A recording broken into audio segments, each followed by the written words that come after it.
is good, everybody? Welcome back to the BlitzCity Podcast. I'm your host, Kobe Orr, and today we are breaking down FAMU versus USF. Now, I will say this. I do believe, not only do I believe that FAMU can pull off the upset, I think they will. All they have to do is continue that same level of play that they had in the first half versus Jackson State last week and bring it into the second half as well. Just play a complete game, and I do think they will come out with this upset. There's a lot of holes in this USF team, just for as good as they played in the first half versus West Kentucky last week. So basically, I did all of the research on USF so that you guys don't have to. So let's break it down, let's get into it, and I'll tell you why I believe FAMU can come away with this victory. So, as y'all know or may not know, USF finished 1-11 last year, and they were 0-8 in conference play. Now they have a new head coach, they have a new defensive coordinator, they have 56 new players overall, and 39 of them being Division I transfers. So this is a very new team. Now, when it comes to the offense, right, the signal caller, that's the most important guy on the field. You look at a guy named Gary Bohannon.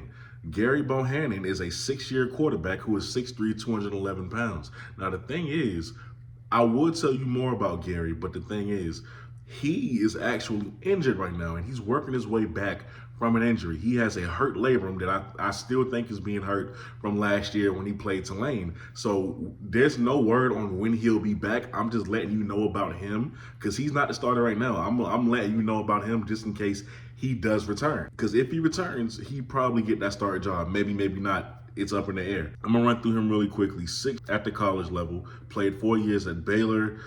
Took a while to get going at USF. You know, he was expected to be a great ball player once he got there, but it took him a while to get going. And right when he did, he got injured and he was out for the season. So there's that. But the starting quarterback as of now is number 17, Byram Brown, who is a second-year player, 6'3", 209 pounds. Now, Byram Brown can run, and he will run. Let me tell y'all this. He has an arm on him for a quarterback versus an opponent during a game. That is absolutely insane. Some of those were design runs. Some of those was just him taking off and getting what he could. He's a very dynamic runner, and he's very fluid. I suggest y'all find a way to contain that. So last week he was 15 for 34, which is a 44-yard completion percentage, 166 yards passing, 1 touchdown, and 2 interceptions. So it looks like he's going to give you opportunities to come up with those picks. It's just that when he does, you got to capitalize on it. Keep in mind, USF is trying to replicate what Tennessee's offense was last year, which means they're going to give you a lot of these design runs. With the quarterback, they're going to give you a lot of runs. All right, but when they pass, they're going to look to throw deep on you. And that's what he was able to do on that 1 touchdown that he's had. When they go to the pass, they are looking to take deep shots, so you need to be ready for that.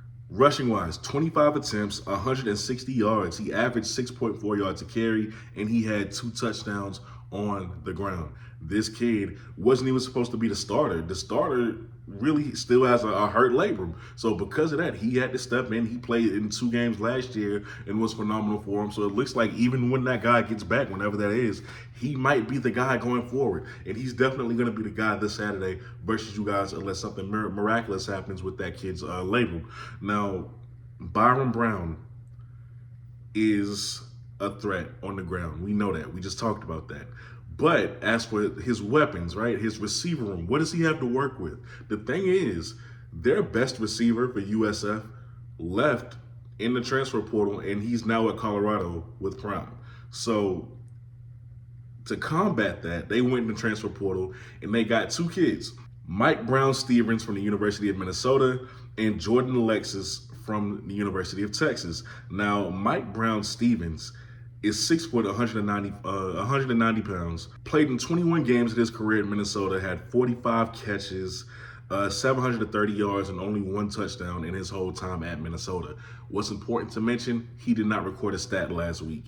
Jordan Alexis also did not record a stat last week. He's from Texas, 6 feet, 186 pounds, only played in 1 game at Texas, and now he's here. I think he's a redshirt sophomore, but Mike Brown-Stevens is a graduate student. So both of them did not record a stat last weekend. You look at the running back position, their top running back is also hurt. This is why you have such a great shot. Their top quarterback out. The top running back is out. But they do have 2 really good additions from the transfer portal. Michael Dukes from from Clemson, who had 8 attempts, 64 yards, and averaged 8 yards a carry last week.